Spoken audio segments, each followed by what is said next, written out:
Hello and welcome to Chemical Thermodynamics Part 2. Chemical Thermodynamics Part 2.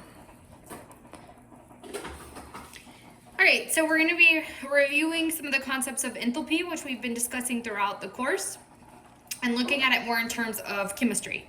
So, starting here, enthalpy, which we represent by H.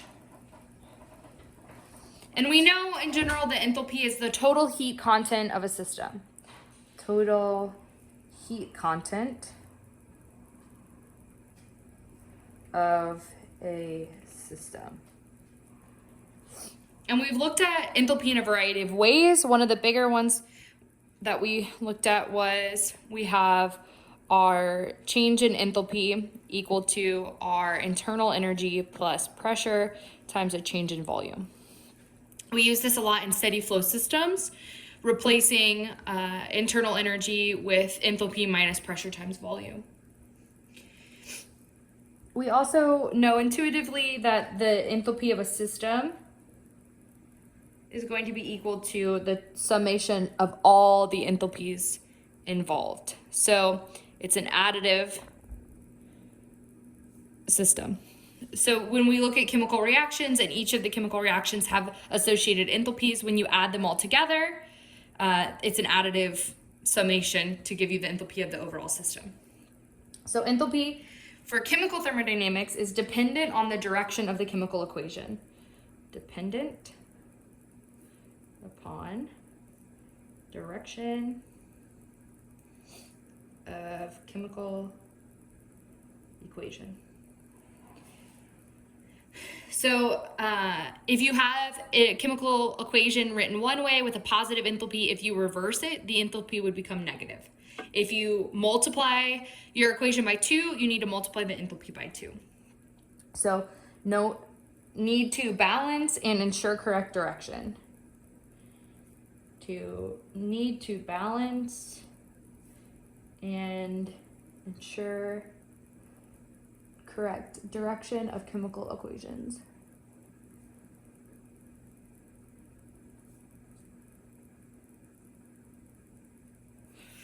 All right, so one of the other concepts we've already looked at before, if we have a change in enthalpy that is negative, this is an exothermic reaction, and this is releasing heat. If our change in enthalpy is positive, we call this endothermic, and it's absorbing heat.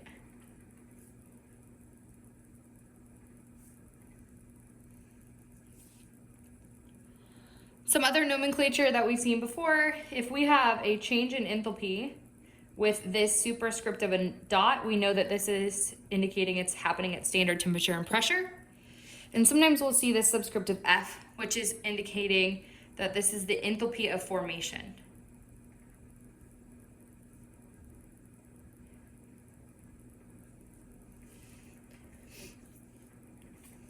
All right, so let's do some examples where we're looking at enthalpy. The first example is we have SO2 in a gas form plus 1/2 O2 in a gas form going to SO3 in a gas form. This is the same general equation that we looked at with the first part of our chemical thermodynamic notes, where we were looking at coming up with a KEQ for SO2 plus oxygen going to SO3. I've reduced my values in front of my chemicals to their lowest possible form.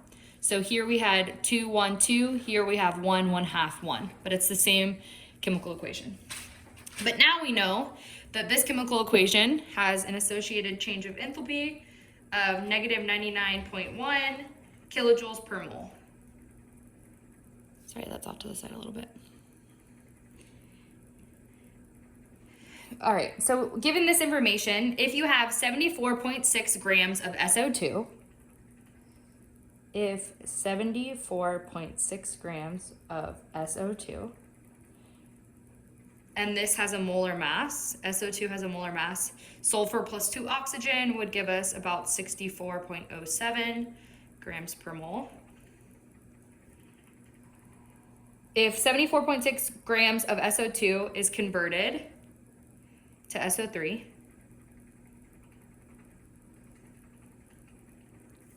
what is the associated heat energy? What is the associated energy? And this can be inferred as heat energy. All right, so given this chemical equation, we know that for every 1 mole of SO2, we're going to have negative 99.1 kilojoules per mole released. For every 1 mole of SO2 that's reacted with oxygen and converted to SO3. So we know that this is a negative reaction, it's exothermic. And now we want to determine the associated energy with this concentration of SO2. So the way that we're going to do it is we're going to have the grams of SO2 that are oxidized. We're going to multiply those by some value to get the moles of SO2 that are oxidized. And then we're going to convert the moles of SO2 that are oxidized into their associated kilojoules of energy. So we know how much SO2 that we have is 74.6 grams. 74.6 grams of SO2. And we know the molar mass. So we know that for every 1 mole of SO2, there are 64.07 grams. So now grams will cancel. And we know for every 1 mole of SO2, we have negative 99.1 kilojoules of heat energy produced. So for every 1 mole of SO2, we have negative 99.1 kilojoules of energy produced. So now we have these canceling out. So now that we know we converted from grams to moles to energy. So our final values from should just be in energy. And it is going to be negative 115 kilojoules of energy released. Does this value logically make sense? So it should, right? If we have 1 mole of SO2 producing 99 kilojoules of energy, and then we look at how much SO2 we have, which is more than a mole, but only a little bit more. So our energy release should be a little bit more than it would be for 1 mole. All right, so that's a pretty easy, straightforward example. I'm gonna do a slightly more complicated one that is in a generic form. So this is going to be similar to a problem that you're gonna be doing on your homework, but I'm gonna be doing it with generic variables. So, all right. Here's another example. For this example, we have 1 mole of some chemical A reacting with 1 mole of a chemical B to create 1 mole of a chemical C. And we want to find the total change of enthalpy if the reaction is at standard temperature and pressure.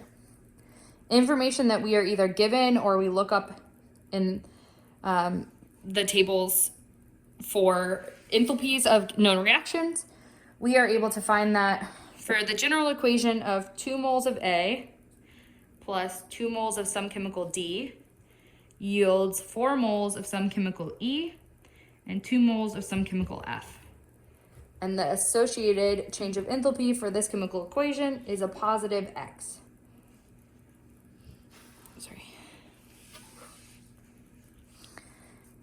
And then we also find that 1 mole of C reacts with 1 mole of F and goes to 2 moles of G plus 1 mole of B. This has some positive Y value for its enthalpy. And third equation, 1 mole of E plus 1 mole of F goes to 1 mole of G plus 1/2 of D. And this has a positive Z. So these equations are given in your homework problem, the starting equation and then the equations that you need. Sometimes you're only given the starting equation and you need to look up these various equations. So you need to find all of your products and all of your all of your reactants and all of your products in some equations. And then you need to line them up so they cancel out each other to give you the equation that you're looking for. So here I have my reactants are A and B. So I'm able to find an equation with them. I have A here, I have B here. So equation 1 is for A, equation 2 is for B. And then C is given in equation 1 as well. I'm sorry, 2. So I have A, B, and C in these first two equations. So why do I need this third equation? Well, it's because when I introduce equation 1 and equation 2, I add these extra variables of D, E, and F. So I need equation 3 to help me cancel out D, E, and F. All right, so this will make a little more sense when you do it in your homework, but this type of equation solving is applicable to a wide range of chemicals, which is why I'm doing it this way. Okay, so we need to remember that enthalpy is determined by the direction of the equations, and it's also it also changes if you have to multiply or divide your equation.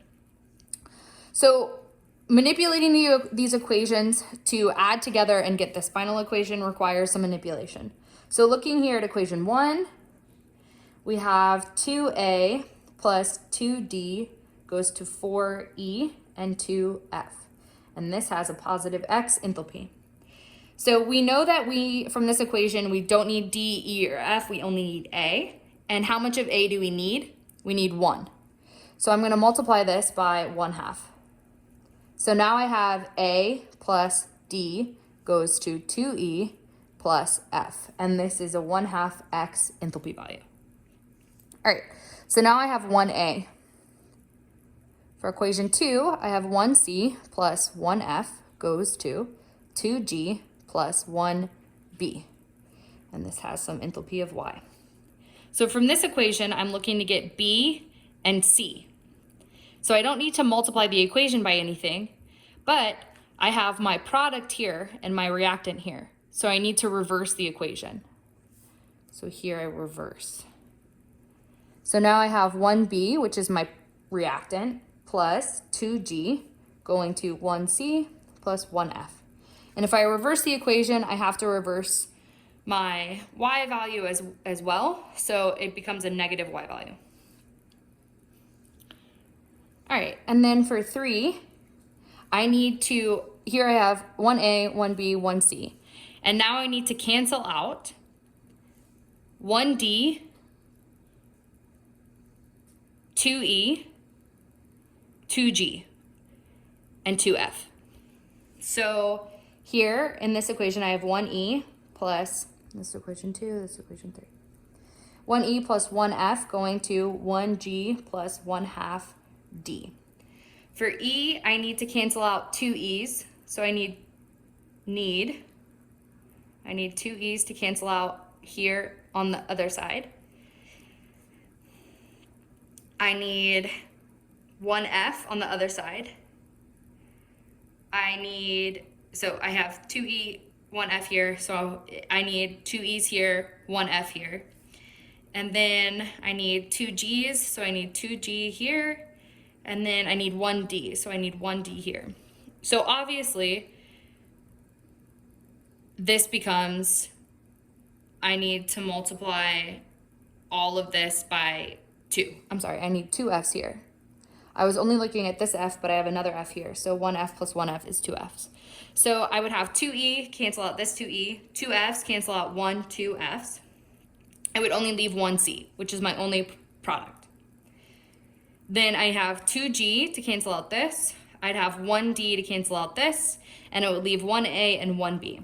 So what I need to do here is multiply everything by 2. This has an enthalpy of Z, so I need to multiply this by 2. So now I would have 2E plus 2F goes to 2G plus 1D with a value of 2Z. Okay, so if I put all these together, I have 1A plus D going to 2E plus 1F with 1/2 X. Then I have 1B plus 2G going to 1C plus 1F. 2E plus 2F going to 2G plus 1D. This is negative Y, and this is 2Z. So here now I cancel this out, I cancel these out, I cancel this out, I cancel these out, and I get 1A plus 1B goes to 1C, and the delta H value is equal to 1/2 X minus Y plus 2Z.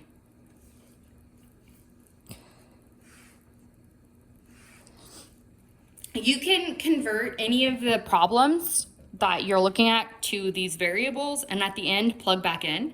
So if your enthalpy value here is like 232 kilojoules per mole minus 430 kilojoules per mole, whatever. But this is similar to problem number 1 on your homework. So I would take time to try to work through that now.